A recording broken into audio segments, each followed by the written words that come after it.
Alright, so gonna record a log today. Looking pretty rough. I did pop melatonin. I'm not gonna do this consistently, but got like 9 hours of sleep, so pretty good. Recovered well. I feel a little sluggish, but if I get a shower in, get to the gym, move a little bit, I think I'll be straight. But yeah, I guess I'll talk about this. I didn't read the book, but I saw like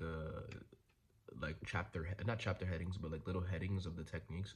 But basically Osho's book 112 methods, like his 112 method book, I didn't read it or nothing, and I didn't follow the practices.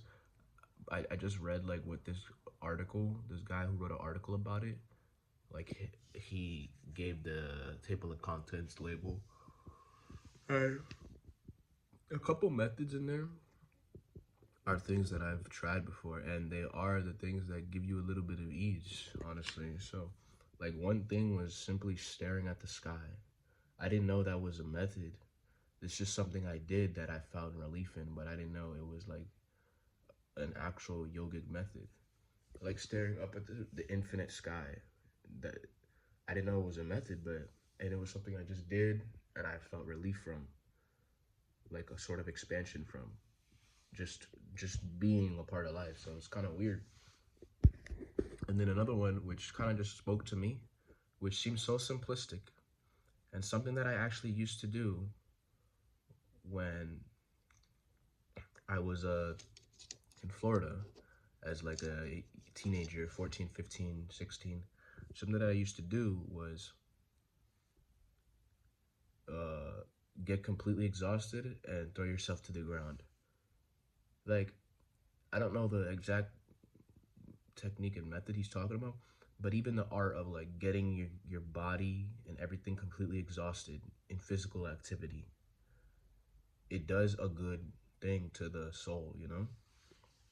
I don't want to say soul, but like as a human being, like, because like when you wake up in the morning, when you are in school or work and in some sort of rigidity, if you get out and you do like a sport or exercise and you move and intensely to the point of like exhaustion, very relaxation. Even Joe Rogan kind of mentioned that too. Like Joe Rogan said, like if someone gets intense physical activity, physical exercise, like depression is like very hard. Feeling that turmoil is very hard to come by. Now I don't know if you'll be like a go-getter and a goal setter and a successful person, but your depression will be gone. So getting completely exhausted and throwing yourself to the ground.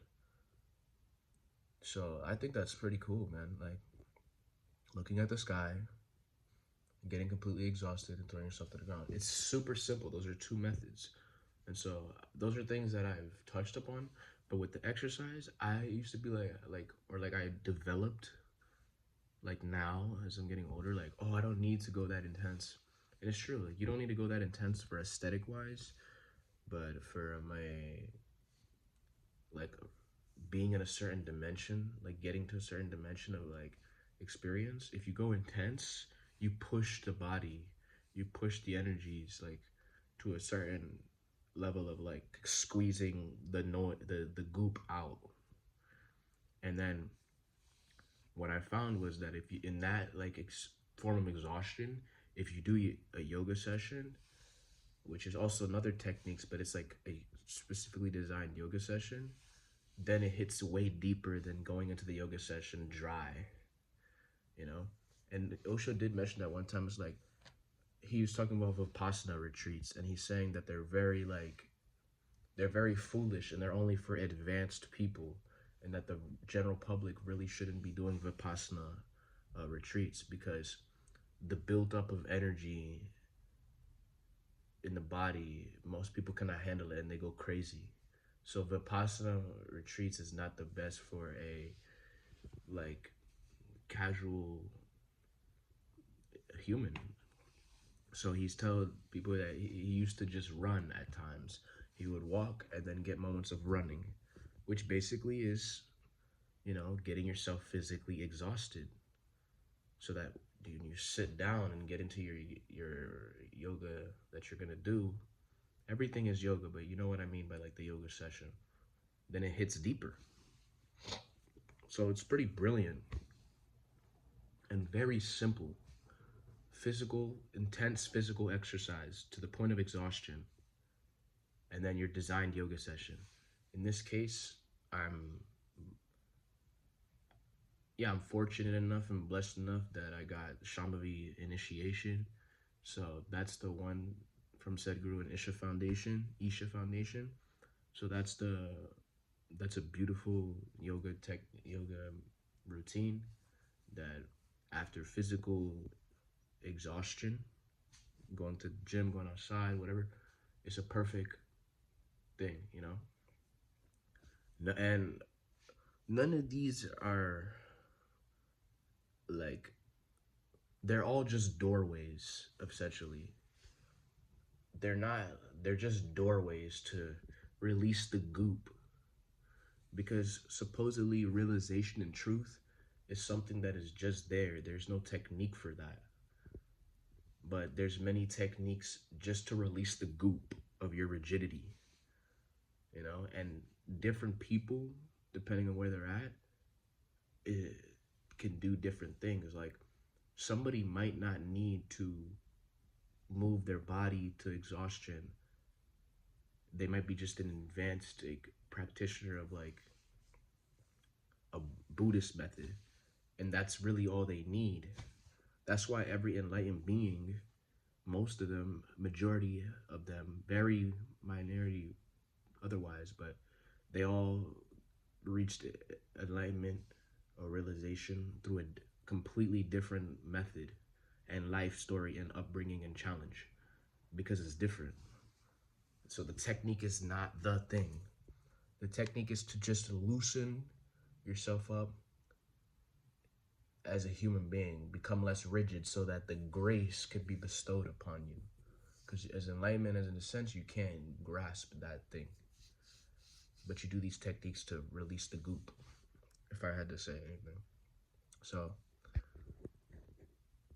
I'm not trying to get anywhere. I'm not trying to do any goal. But I'm simply just gonna go exercise to the point of exhaustion while understanding my body's limits and stuff like that, but exercise to the point of exhaustion. Go into nature, look up at the sky, come back, shower, do the Shambhavi session. And that's my routine, I guess. I don't want to say routine, but that's one of the methods. There's many methods, like even something that in Osho's the method, the 112 methods. Even something that I used to indulge in was concentrate on an object like totally. That's something that I delve into, and if you concentrate on an object totally, you get into like this space where you're beyond the body and the mind. Even like just a thought, and get fully embodied in the thought. The thought and what you are thinking disappears, and you enter into this space of like, I don't know how to explain it, but you get what I'm trying to say. But anyway, that's all I have to say. Oh yeah, and he also mentioned things like looking at the world as an illusion, or a dream, or a movie. That's my paraphrase, but he said the heading was illusion. Looking at things, something lovingly. It's very simple. Remember, these techniques are just techniques to loosen your rigidity. They're not gonna get you enlightenment. Like, they're just to loosen the rigidity, so you could be open to grace. But that's what the techniques are for. I'm not going for any goal, bro. I enjoy these techniques. I indulge with them, and I have fun with them. That's what I'm going for. I'm not trying to get anywhere. I've tried to get where there's still, it's hard. This shit is just fucking fuck. Like, but what else would I want to say? Oh yeah, like opinions and prejudices, especially on the internet, man. You gotta let that shit the fuck go. You can get indulged in it, but like taking opinions and prejudices and other people's lives so seriously as your own It's not a good. You can do it, but it's gonna cause suffering. It's gonna cause rigidity. It's gonna cause stagnation. That doesn't mean you can't watch people and consume content and things of that nature. Just know what it comes with when you get so identified with the content and entertainment that you're consuming. You know, my opinion's better, this opinion's worse. Big thing about that is, you know, Israel, the Jews, and then uh, every other like race and religion. For some reason, I don't know what it is, but the Jewish like elites and the people are just a product of that. They're gonna defend Israel and Jews in general, like the Jewish people. But they have like their foot in everything in the world. Everything. Like the elites. It's fucking weird. Like you cannot joke about them at all. You can joke about like Mexicans, black people, Asians, Indians, white people, and very, very, very sparingly gay and LGBTQ people. But you cannot say a damn thing about Jewish people. But I'd argue that black Americans or whatever, black slavery, whatever that whole era, they experience just as much, if not more pain. I don't want to say whose pain is worse, as the small minority of Jewish people. Like that people, the black people experience just as much pain, but we treat them like dog shit and joke about them all the damn time and call them pieces of shits. And if you say a joke about a black person, you're not gonna be as scrutinized as saying a simple joke about a Jewish person. That's the one opinion bias that I have. But I see it, you know.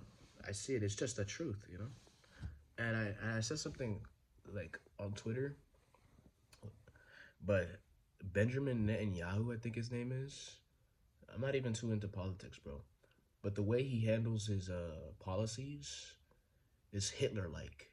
He might not be as crazy and as volatile as Hitler, but the way he defends his people and his religion and his way of life, my way against your way, is Hitler-like. Meaning, like, he's willing to kill to defend his beliefs in his country. He's willing to kill another country, completely decimate them off the planet to defend his thing. So it's Hitler-like. And I'm not the moral police here. I'm not the nigga to say this is wrong or right. But history sort of repeats itself. And at some point, the Israel regime will disappear. They have their power now, they're fun now. I don't want to say it fun because they're murdering people's lives, but it's not going to be there like that forever. Just on our period of time, this is how it is. So we just sit with it and you do your best as an individual. This is the message right here. You do your best as an individual. You try to make a good life happen. You try to inspire others, be better, the best version of yourself, as vibrant as you can get yourself. You see what's going on in the world, but you don't get identified with it. And you just do your best to be the best. And that's the best thing you can do. Pointing fingers and scrutinizing people will never get you anywhere. I never scrutinized the Jews or Israel. I'm just saying what is happening, right? And I'm just questioning something, but I don't scrutinize anybody. I don't hate on anybody. The best thing you can do is just grow your vibrance. Release the rigidity. That's the best thing you could do as an individual, bro. And be the best you can. Not in terms of goals, not in terms of what I can do, who I am in the world, but just simply being a vibrant piece of life with no goal, no label, just vibrance, piece of life in everything you're involved in. That's it. And that's all I have to say.